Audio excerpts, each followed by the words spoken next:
Thank you, Mr Chairman. And it's my pleasure to take my first call that I have on the State Sector and Public Finance Reform Bill at its committee stage.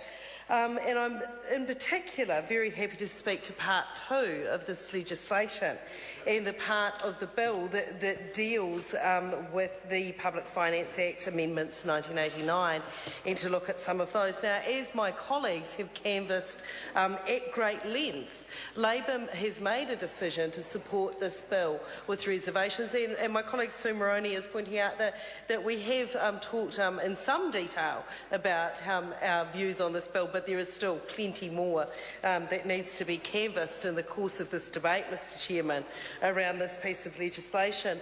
Because while we oppose this bill in its first reading, the changes that did eventuate at the Select Committee process that were worked through with Labor and the state sector unions by and large have really made this a better piece of legislation that's coming back to the House at this stage, and we are very happy to be able to say that we can offer it our support, but we do still have some of those lingering reservations.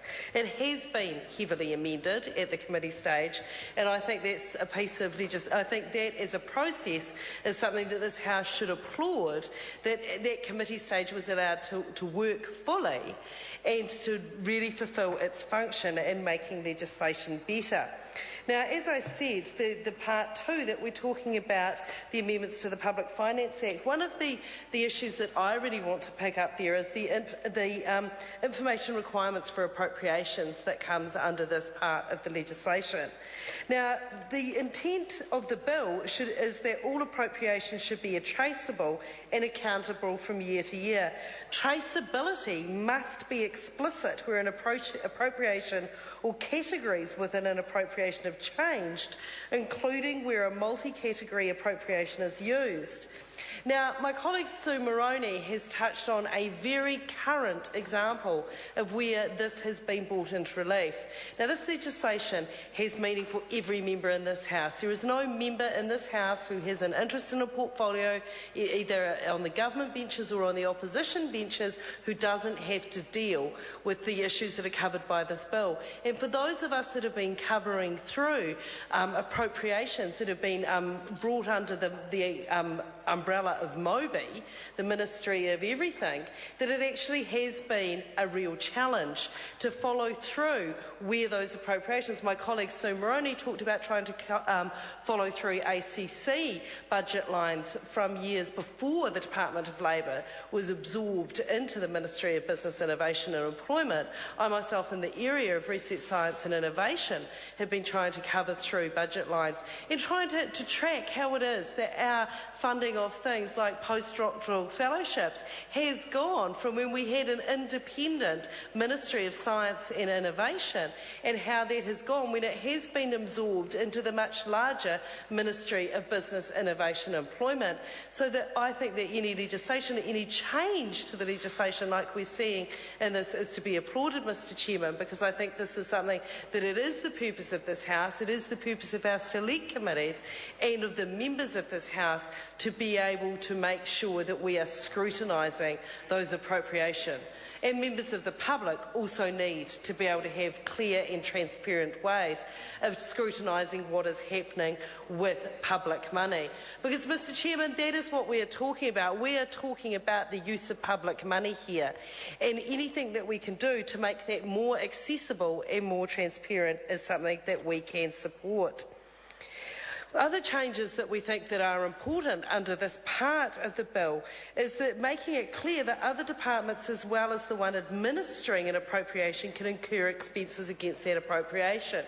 And increasingly we're seeing that in the way in which governments are run. We're seeing that we're having the idea of issues and themes such to cluster around and appropriations occur in other departments. And I think that it's really important that the legislation that administers the way in which we follow through our public money in our state sector recognises the changes that are happening around governance and the way in which we govern our country. And changing the information required in the estimates and supporting information, Mr Chairman, I call the honourable member Megan Woods. Thank you, Mr Chairman. It's my pleasure to conclude some of my statements around this. So, as I was saying, they're changing the information required in the estimates and supporting information to focus more closely on what is intended to be and has been achieved with each appropriation. And this is incredibly important that we do have that. That it is important that we can make sure that we know what it is that a minister sets out to do with the sum of public money. What is it they want to achieve, and most importantly, what has been achieved, so that at the end of each financial year we can go back and we can have a look whether or not the money that was set aside for something was actually used for what it was intending.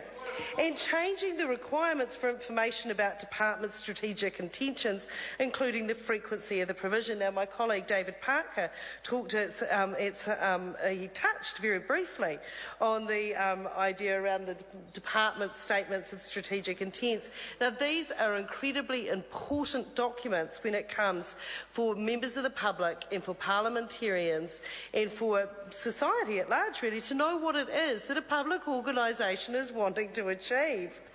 And allowing the annual reports of more than one department to be presented together in one document again speaks to the much more clustered way we are thinking of doing government, the way in which we need to bring things together. And this does provide much more meaningful information about the department's performance and achievements.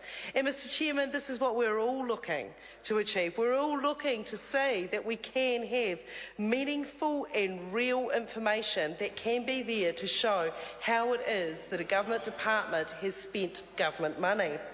So, Mr Chairman, we are very happy to be able to say that we can support this bill at this stage because of the incredibly good work that the committee did, and I'd like to congratulate members of the committee and the work that they've put in from all sides of the House. I think that it shows what this Parliament and its committee and its House can achieve when people put their mind to addressing a piece of legislation and trying to make it the best piece of legislation it can be, and working with the submitters and listening to the submitters when they come to the committee to see how these changes can be made for the better. Thank you, Mr Chairman. I call the Honourable David Cummins. Thank you, Mr Chairman. Tēnā koe. Tēnā koe.